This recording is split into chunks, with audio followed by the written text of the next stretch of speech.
नमस्कार, आप देख रहे हैं एम न्यूज 24x7। पेश है आज की सुर्खियां।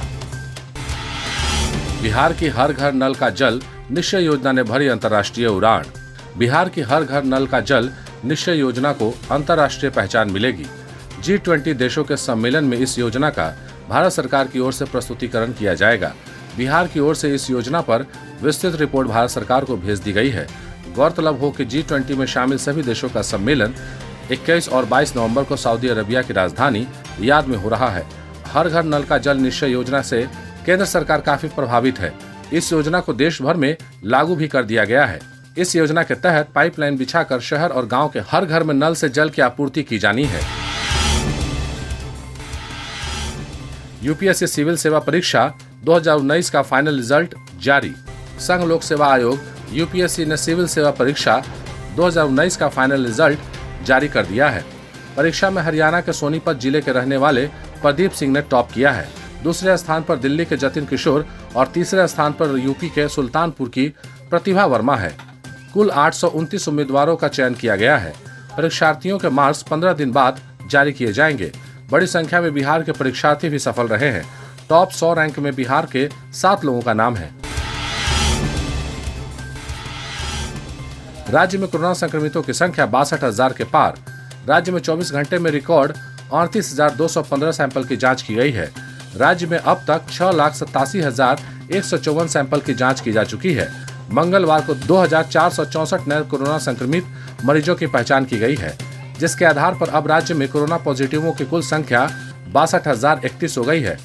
इसमें एक्टिव मरीज 20,871 हैं। हालांकि 40,760 कोरोना संक्रमित मरीज संक्रमण को पराजित करने में भी सफल रहे हैं। राज्य में अब प्रखंड स्तर पर अस्पताल में कोरोना की जांच की जा रही है। फिर भी हमें बहुत ज्यादा सतर्क रहने की जरूरत है। घर में ही रहने की जरूरत है। अलग होंगे आईपीएल और वीवो के रास्ते। भारत और चीन के बढ़ते तनाव के बीच चीनी मोबाइल कंपनी वीवो इस साल आईपीएल से अलग हो सकती है। बीसीसीआई सूत्र के अनुसार फिलहाल दोनों के बीच यह सहमति बनी है कि आईपीएल की मुख्य प्रायोजक कंपनी वीवो इस साल संयुक्त अरब अमीरात में होने वाले आईपीएल से हट जाए।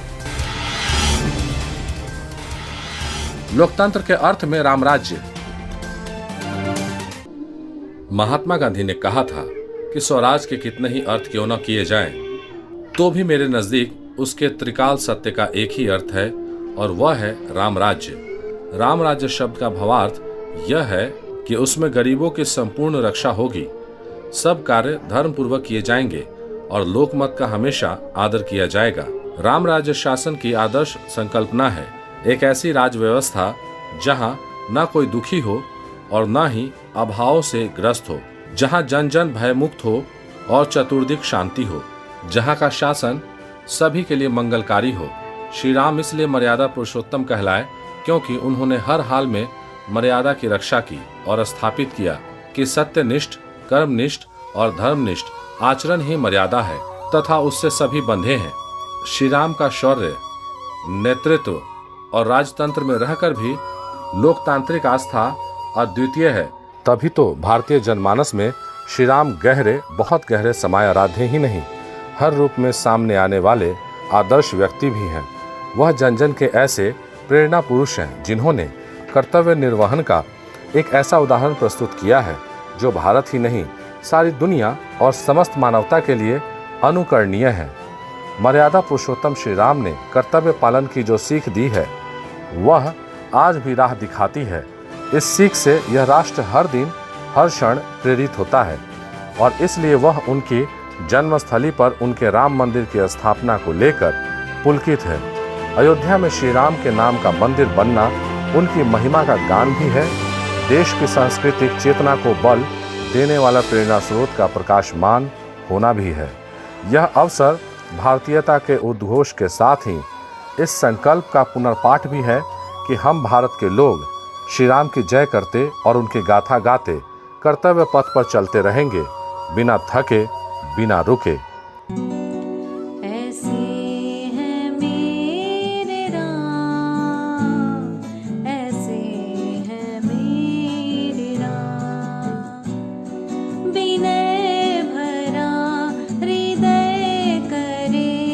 सदा जिन्हें प्रणाम, ऐसे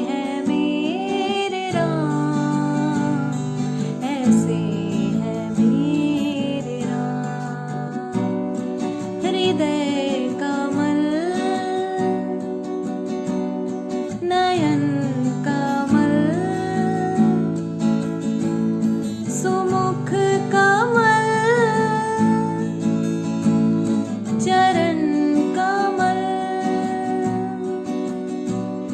कमल के कुंज तेज पुंज छवि ललित लाला वैसे है मेरे राम ऐसे है मेरे राम।